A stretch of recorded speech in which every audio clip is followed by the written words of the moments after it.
Guys গতকালকে আমরা 35 kilometre journey করে গিয়েছি নোয়াখালীর একটি হিডেন প্লেস কদমতলায়। যারা নোয়াখালীতে থাকে তারা অনেকেই এই জায়গাটা আশা করি চিনেন।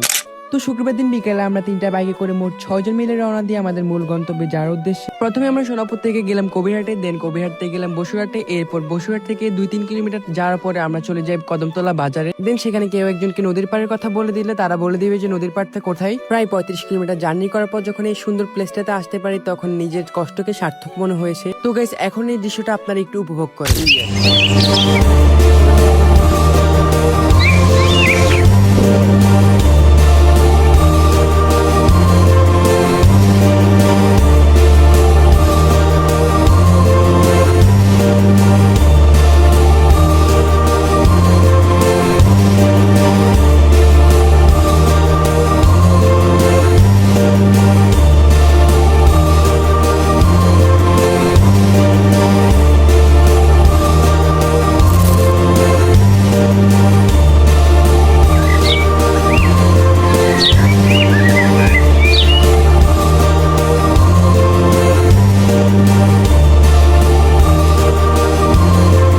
গাইজ ভিডিওতে যত সুন্দর লাগছে তার থেকে বেশি সুন্দর লাগছে নিজের এই দুই চোখ দিয়ে দেখতে। তো গাইজ আজকের ব্লগটা এতটুকু পর্যন্ত। সব ভালো থাকবেন, সুস্থ থাকবেন, আল্লাহ হাফিজ। আর অবশ্যই কমেন্ট করে জানাবেন আমার ভিডিওটি কেমন হয়েছে।